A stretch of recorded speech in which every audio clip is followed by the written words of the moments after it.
சரிஸ் எல்லாரும் எப்படி இருக்கீங்க? நல்லா இருப்பீங்கன்னு தான் நினைக்கிறேன். ஸோ நம்ம இன்னைக்கு என்ன ஸ்டோரி பார்க்க போகிறோன்னா ஜூனியர் லவ் மியோட பார்ட் 7 தாண்டா பார்க்க போகிறோம். ஸோ பார்ட் 6 வரலும் பார்க்காத யாராச்சும் இருந்தீங்கன்னா நான் டிஸ்கிரிப்ஷனில் லிங்க் கொடுக்குறேன், போய் பார்த்துட்டு வந்துடுங்க. அப்போ தான் உங்களுக்கு இந்த பார்ட் புரியும். ஓகேவாடா?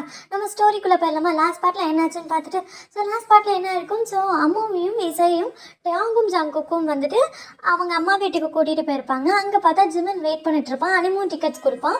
ஸோ அதுக்கப்புறம் என்ன இருக்கும், நம்ம அம்முக்கு அவங்க அப்பா ஃபீட் பண்ணிகிட்ருக்கா. ஜாங்கோ கேட்டுற மாதிரி ஏன் ஃபீட் பண்ணுறீங்க அப்படிங்கிற மாதிரி கேட்க, இல்லை என் பொண்ணுக்கு அம்மா கிடையாது, சின்ன வயசுல இருந்து அவளுக்கு அம்மா இல்லைங்கிற ஒரு குறை தெரியக்கூடாதுன்னு தினமும் காலையில் என்ன வேலையாக இருந்தாலும் நான் தான் ஊட்டுவேன் அப்படிங்கிறனால அவங்க அப்பா சொல்லியிருப்பாரு. ஸோ அதே மாதிரி இசைக்கும் அவங்க அப்பாவுக்கும் ஒரு பாண்டிங் இருக்கும். ஸோ அது 2 பேரும் பார்க்குறாங்க. ஸோ ஜாங்கோக் டேயோங்க்கு எப்படி ஃபீல் ஆகுதுன்னா, இவளுக்கு சந்தோஷமான இருக்க தெரியும்டா, ஆனால் நம்மளை பார்த்தா தாண்டா கோவப்படுறாளுக்கு அப்படிங்கிற மாதிரி ஃபீல் ஆகிருக்கும். அதுவும் இல்லாமல் ஜிமினை ஒரு ஏஞ்சல்னு ஒரு பொண்ணு கிஸ் பண்ணியிருப்பான். அன்எக்ஸ்பெக்டட்லி கிஸ் ஆகிருக்கும். ஸோ அவங்க அம்மா கிட்ட இப்படி கிஸ் ஆகிடுச்சுங்க, என் மாவன் எவ்வளோ வேணால் காதலிக்கிட்டோம், ஆனால் காலேஜ் முடிச்ச பிறகு தான் கல்யாணம் பண்ணிக்கணும் அப்படிங்கிற மாதிரி அவங்க அம்மா சொல்லியிருப்பாங்க. ஸோ அதுக்கப்புறம் என்ன இருக்கும், லாஸ்ட்டாக எப்படியே முடிஞ்சிருக்கும். நம்ம அம்மு அவங்க அப்பாவோட உட்காந்து பேசிகிட்டு இருக்கும்போது கத்தி அழறான். ஸோ அதோட முடிஞ்சிருக்கும். அதுக்கப்புறம் என்ன ஆகுதுன்றதை இந்த பாட்டுக்குள்ளே போய் பார்க்கலாம். ஓகேவா? ஸோ அம்மா கத்திக்கிட்டு அழறான். என்னால் இதை அக்செப்ட் பண்ணிக்கவே முடியாது, என்னால் இதை பார்க்கவும் முடியாது, கேட்கவும் முடியாது, இது ஒன்றத்தை மட்டும் என்றைக்குமே மனசார அக்செப்ட் பண்ணிக்கவே முடியாதுப்பா அப்படின்னு சொல்லிட்டு ரொம்ப தேம்பி தேம்பி அழறான். ஸோ மேலேருந்து பார்க்குற ஜங்குக் வேகமாக கீழே அம்முவை தன்னோட செஸ்டோட சாய்ச்சிக்கிட்டு, அனாத அம்மு ப்ளீஸ் அம்மு ப்ளீஸ் அம்முன்னு ரொம்ப கெஞ்சுறாரு. ஆனால் அம்மு கன்சோல் ஆக மாட்டேங்கிறா. ஸோ ஜங்குக் கன்சோல் பண்ணிக்கிட்டே இருக்காரு. ப்ளீஸ் அம்மு அழாக, ப்ளீஸ் ப்ளீஸ்மா அப்படின்னு சொல்லி ரொம்ப கெஞ்சிட்ருக்காரு. ஸோ அம்முவோட அப்பா கிட்ட ஜங்கு கேட்குறாரு, அங்கிள் என்னாச்சு, ஏன் அம்மு இப்படி அழறா அப்படின்னு சொல்லி கேட்கல, என்ன சொன்னீங்க என் ஒய்ஃப் கிட்ட இப்படி அழறா அப்படிங்கிற மாதிரி கேட்க. ஸோ ஜங்குக்கு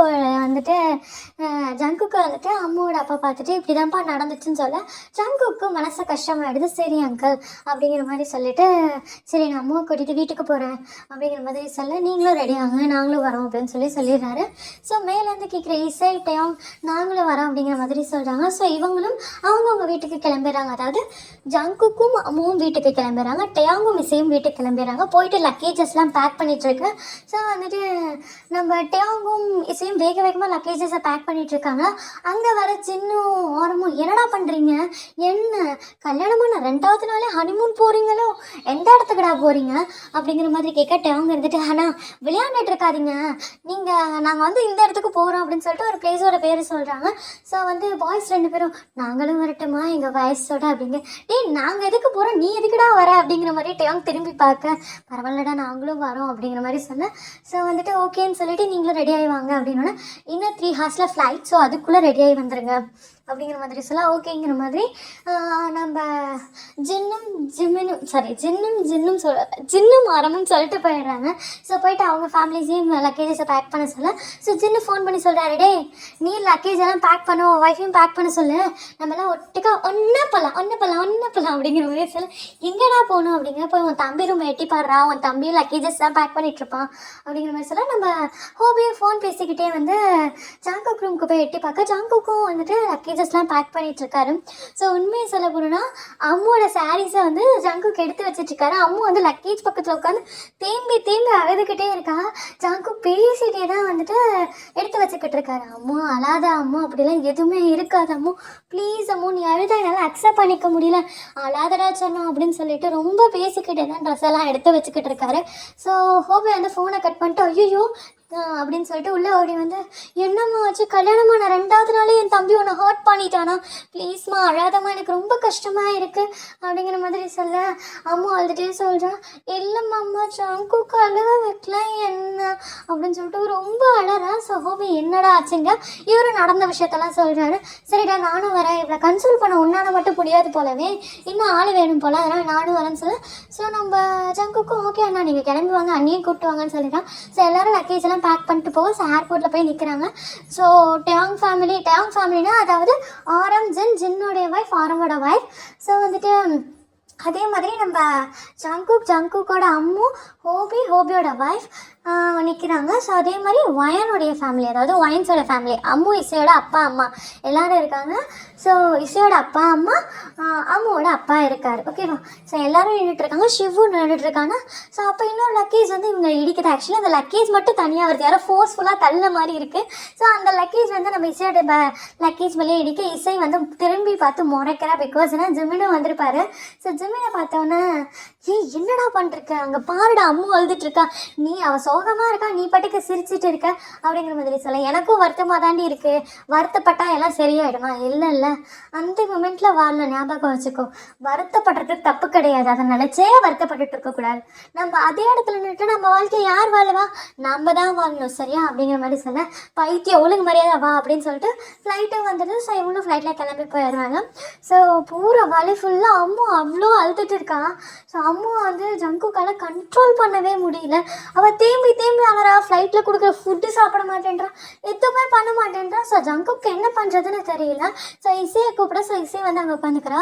அம்முக்கிட்ட வந்துட்டு, இசை பார்த்துக்கலாண்டி, ஏன்டி இவ்வளோ ஃபீல் பண்ணுற அப்படிங்கிற மாதிரி சொல்ல. ஸோ நான் அம்மு வந்துட்டு ரொம்ப அழுதுகிட்டே இருக்கா. என்னை விட்டு எல்லாரும் போயிட்டே இருக்கீங்கல்ல, நீங்கள் யாருமே எனக்கு வேண்டாம் அப்படிங்கிற மாதிரி ஒரு வாரி அழுதுகிட்டே சொல்ல. ஸோ யாருக்கும் ஒன்றும் புரியல, அமைதியாகவே இருக்காங்க. ஸோ வந்துட்டு என்ன ஆகுதுன்னா, இவங்க போக வேண்டிய இடத்துலையும் போய் ரீச் ஆகிறாங்க. ஆக்சுவலி இவங்க இப்போ எங்கே வந்திருக்காங்கன்னா, இந்தியாவுக்கு தான் வந்திருக்காங்க. ஸோ இவங்களுக்கோசம் அங்கே ஒரு கார் வெயிட் பண்ணிகிட்ருக்கு, பெருசாக 2-3 கார் நின்றுட்டுருக்கு, ஒரு கார் மட்டும் பெருசாக இருக்குது.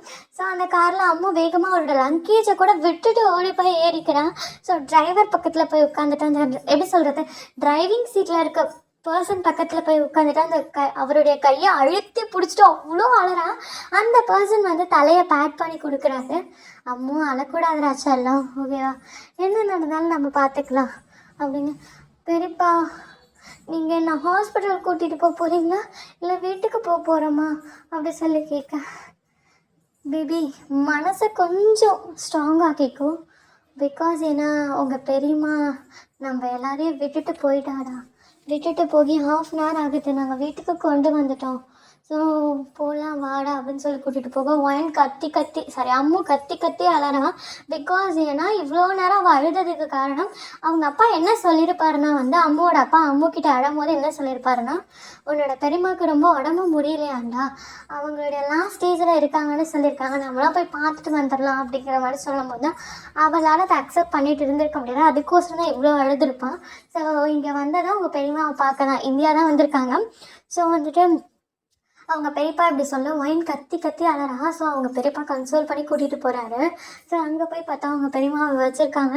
இப்போ போய் அவங்க பெரியம்மா பக்கத்தில் உட்காந்து அவ்வளோ அழறா. என்னோடய அம்மா தான் என்னை சின்ன வயசுலேயே விட்டுட்டு போயிட்டாங்க பெரியம்மா, இப்போ நீ என்னையும் விட்டுட்டு போயிட்டியா அப்படிங்கிற மாதிரி ரொம்ப அழறா. ஸோ இவ தேம்பி அழறதான் பார்க்குற சொந்தக்காரங்களாம், இவ பொண்ணா இல்லை அவள் பொண்ணா அப்படிங்கிற மாதிரி திரும்பி பார்க்குறாங்க. ஸோ எப்படின்னா இவங்க வீடு சென்டரில் இருக்கும். ஸோ சுற்றி நிறையா செடி கொடி மரமெல்லாம் இருக்கும். ஸோ ஒரு மரத்துக்கு கீழே நின்று ஒரு பொண்ணு ஃபோனை ஸ்க்ரோல் பண்ணிகிட்டே இருக்கா. ஸோ இவ பொண்ணா அவள் பொண்ணான்னு எல்லாரும் திரும்பி பார்த்துட்டு அந்த பெரியப்பா கிட்ட போய் கேட்குறாங்க, அம்மு உன்னோட பொண்ணா இல்லை அங்கே நிற்கிற ஸ்ருதி உன்னோட பெண்ணா அப்படின்னு சொல்லி கேட்க. என்னக்கா சொல்கிறீங்க, அது வந்து நம்ம பெரியப்பா, அதாவது அம்முவோட பெரியப்பாவோட அக்கா. ஸோ என்னக்கா சொல்கிறீங்க, அவள் தான் என் பொண்ணு, ஸ்ருதி தான் என் பொண்ணு அப்படிங்க. ஏன் உன் பொண்டாட்டி செத்து போயிட்டாங்கிறது உன் பொண்ணு அழுறதை விட உன்னுடைய பொண்டாட்டியோட தங்கச்சி பொண்ணு அழுவுறது தான் அதிகமாக இருக்குது அப்படிங்கிற மாதிரி சொல்கிறாங்க. ஸோ வந்து அதெல்லாம் அப்படியே பேச்சு வாக்கில் முடியும். ஸோ எல்லோரும் வந்து ரொம்ப வருத்தப்படுறாங்க. ஸோ அந்த டேவும் அப்படியே முடியும். ஸோ அந்த ஃபியூனரெல்லாம் முடிஞ்சிருது. ஃபியூனரல் முடிஞ்சு ஒரு கார்டன் ஏரியாவில் உட்காந்துட்ருக்க. ஸோ அம்மு ரொம்ப சேடாக உட்காந்துருக்கிறத பார்க்குற ஜிமின்ஷி வந்துட்டு அம்மு சிரிக்க வைக்கணும்னு ரொம்ப ட்ரை பண்ணுறாரு. எல்லாருமே சேர்ந்து ட்ரை பண்ணுறாங்க, ஆனால் அம்மு சிரிக்க மாட்டேன்றான். ஸோ இசை வந்துட்டு சொல்கிறேன், இந்த மாதிரி வேலையெல்லாம் பார்க்காதீங்க, பார்க்க முடியல, இவ்வளோ காமெடி பண்ணுறங்கிற பேரில் நீங்களே வந்து உங்களை காமெடி பண்ணிக்கிறீங்க, ப்ளீஸ் அவள் சிரிக்க மாட்டேன்றான், இன்னொரு டைம் இப்படி பண்ணாதீங்க அப்படிங்கிற மாதிரி கேட்க. ஸோ வந்து ஜிமின்ஷி சொல்கிறாரு, நான் செஞ்சு காட்டுறேன், நான் என்னோடய அம்மாவை சிரிக்க வைக்கல, என் பேர் ஜிமின்ஷி இல்லை, ஞாபகம் வச்சுக்கோ அப்படின்னு சொல்ல. ஸோ அவள் மோச்சின்னு மாற்றிக்கிறியாடா அப்படிங்க. சரி அவன் ஃபோன் கொடுறா அப்படிங்க. நம்ம ஜிமினா வந்துட்டு இசைக்கிட்ட ஃபோன் கொடுக்க. ஸோ இசை என்ன பண்ணுறான்னா ஜிமினாவோட அம்மாவுக்கு கால் பண்ணி, அம்மா அப்படிங்க. சொல்கிறேன், என்னடா ஆச்சு, இந்தியா போனீங்களே அப்படிங்க. இதனால் ஏன் ஃபோன் பண்ணல, அம்மா கன்சல்ட் ஆகிட்டாளா அப்படிங்க. கன்சோல் பண்ணிக்கிட்டே இருக்கோங்க, இன்னும் கன்சோல் பண்ணி முடிக்க முடியல அப்படிங்கிற மாதிரி அவங்க சொல்ல. சரிடா எதுக்கு நான் ஃபோன் பண்ணேன் அப்படிங்கிற மாதிரி சொல்ல. அம்மா அவங்க பையன் பேர் மாற்றிக்கிறானா, ஜெமினாலேருந்து மோச்சிக்குன்னு மாறிக்கிறானா. இசையை சிரிக்க வைக்கலன்னா அவன் பேரை மாற்றிக்கிறேன்னு சொன்னான். அதனால் அவன் பேரை மாற்றிப்பான்னு நினைக்கிறேம்மா அப்படிங்க. ஆமாண்டா, நானே என் பையனுக்கு ஏன் ஜெமினான்னு பேர் வச்சோன்னு நினச்சிட்ருக்கேன். மோச்சின்னு பேர் வச்சிருக்கான்னு இப்போ தான் எனக்கு தோணுதுடா அப்படிங்கிற மாதிரி சொல்ல இசை சிரிக்கிறா. ஸோ அவங்க அம்மா சொல்கிறது அவுட் ஸ்பீக்கரில் தான் இருந்திருக்கும். அவங்க அம்மா சொல்கிறத பார்த்து ஜெமின் வந்து ஹிப்பில் கை வச்சுட்டு, அவரோட ஹிப்பில் கை வச்சுட்டு, அம்மா என்னம்மா சொல்லிட்டு இருக்க, உன் பையனை அவள் கலாய்க்கிறானா, அவள் கூட சேர்ந்து நீயும் கலாய்க்க, நான் உனக்கு தானே பையன், இல்லை என்னை எங்கேயாச்சும் வந்து கூட்டிகிட்டு வந்தியா, இருமா நான் உன்னை அப்பா கிட்டே கம்ப்ளைண்ட் செய்கிறேன் அப்படிங்க. இதெல்லாம் பண்ணுறதை பார்க்குற அம்மாவுக்கு சிரிப்பு வருது. பிகாஸ் என்ன, ஜிமின் ஃபேஸில் அவ்வளோ ஒரு ரியாக்ஷனோட ஃபேஸ் ஷேப், அதாவது எப்படி சொல்கிறதுனா ஃபேஸ் ரியாக்ஷன் பண்ணிகிட்டே பேசுகிறாரு. ஸோ இதை பார்க்கும்போது அம்மாவோட ஃபேஸில் ஆட்டோமேட்டிக்காக ஸ்மைல் வருது. ஸோ வந்துட்டு அம்மா சிரிக்கிறா.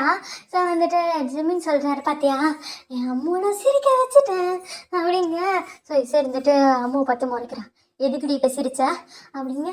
இல்லடி, அம்மா பேசுகிறதும் ஜிமின் பேசுகிறதும் கேள காமெடியாக இருக்குது அப்படிங்க. அப்போ அங்கேருந்து ஜிமினாவோட அம்மா காலில் தான் இன்னும் இருக்காங்க. ஸோ அவங்க கேட்குறாங்க, அம்மோ நீ இப்போ ஓகே தானடா, இங்கே பாருடா, பெரியம்மா முக்கியம்தான் இல்லைங்கள, அவங்கள இழந்துட்டோங்கிற சோகத்தில் அதே இடத்துல நின்றாத, நீ முன்னே வரணும், உன்னோட லைஃப் இன்னும் நிறையா இருக்குது. அவங்க பாதி வாழ்க்கையை வாழ்ந்து முடித்த பிறகு தான் இறந்துருக்காங்க. உண்மையை சொல்ல போனால் அவங்க வாழ்க்கையை அவங்க வாழ்ந்து முடிச்சுட்டாங்க. அவங்க நினச்சிட்டு உன் வாழ்க்கையை நீ கெடுத்துக்க கூடாது, ஓகேவா? அவங்க முக்கியம்தான். அவங்க உன்னை விட்டுட்டு போயிருக்கலாம், ஆனால் உன்னோட நினைவுகளில் இருக்க அவங்க என்றைக்குமே உன்னை விட்டுட்டு போக மாட்டாங்க. உனக்கோசரம் யாரோ ஒருத்தர் மூலியமாக உனக்கு கைட் பண்ணிக்கிட்டே தான் இருப்பாங்க, சரியாடா? அவங்க உனக்கு பெரியம்மாங்கிற மாதிரி நானும் உனக்கு அம்மா தான். அதே மாதிரி இசையோட அம்மா இருக்காங்க, உன்னோட மாமியார் இருக்காங்க, எல்லாரும் இருக்காங்கல்லடா. ஸோ நீ வந்துட்டு சரிடா, அழாதடா, சிரிக்கணும், ஓகேவா? அம்மாவுக்கு நீ அழுதா பிடிக்கவே பிடிக்காது தெரியுமா, ஜிம்மின் அழுதா கூட நான் ஃபீல் பண்ண மாட்டேன் அப்படிங்க. ஜிம்மின் இருந்துட்டு, அம்மா சத்தியமாக எனக்கு தோணுது நீ என்னை பெக்கவே இல்லை, எனக்கு தெரிஞ்சு உனக்கு குழந்தைய மாற்றி கொடுத்துட்டாங்க, நான் உனக்கு பிறக்கல, வேற யாருக்கோ பிறந்த குழந்தைய உன்கிட்ட தூக்கி கொடுத்துட்டாங்கன்னு நினைக்கிறேன். இல்லை நான் அடாப்ட் பண்ணி கூட்டிகிட்டு வந்தேன், எந்த ஆசிரமத்துலேருந்து கூட்டிகிட்டு வந்தேன்னு சொல்லுமா அப்படிங்கிற மாதிரி சொல்ல நம்ம இசை சிரிக்கிறா. இசை சிரிச்சுட்டு, ஆமாம் ஆமாம் ஆமாம்மா, இவனை எந்த ஒரு ஆர்ஃபன்லேருந்து அடாப்ட் பண்ணி கூட்டிகிட்டு வந்தேன்னு சொல்லுங்கள், நான் கொண்டு போய் இவனை அங்கேயே விட்டுறேன் அப்படிங்கிற மாதிரி சொல்ல. ஸோ வந்துட்டு எல்லோரும் சிரிச்சிட்ருக்காங்க. ஸோ இவ சிரிக்கிறது ஆக்சுவலி எப்படின்னா, நம்ம ஜிம்மினி, இசை, அப்புறம் அம்மு 3 பேரும் தான் ஒரு இடத்துல இருந்திருப்பாங்க. மித்த எல்லாரும் வந்து தள்ளி நின்று பார்த்துருப்பாங்களா. அம்மு சிரிக்கிறத பார்த்தோன்னு தான் ஜங்குக்கோட ஃபேஸில் ஸ்மைலே வரும். ஸோ ஜங்குக்கு வந்து அம்முக்கிட்ட பேசலான்னு முன்னே வராரு. ஸோ முன்னே வந்து யாரோ ஜங்குக்கோட கையை பிடிச்சி இழுக்கிற மாதிரி இருக்குது. ஸோ ஜங்குக் திரும்பி பார்க்குறாரு. ஸோ இதோட இந்த பார்ட் முடிஞ்சிருச்சு. யார் ஜங்குக்கோட கையை பிடிச்சி இழுத்தா, எதுக்கு பிடிச்சி இழுத்துருக்கணும், ஸோ அம்மா அவங்க பெரியம்மா மேலே ஏன் இவ்வளோ பாசமாக இருக்கா அப்படிங்கிறதுலாம் போக போக தெரிஞ்சுக்கலாம், ஓகேவாடா? ஸோ பிடிச்சிருந்தா லைக் பண்ணுங்கள், ஷேர் பண்ணுங்கள், கமெண்ட் பண்ணுங்கள், மறக்காமல் சப்ஸ்கிரைப் பண்ணிவிட்டு பெல் ஐக்கானை டச் பண்ணிட்டு போங்கடா. Take care, by.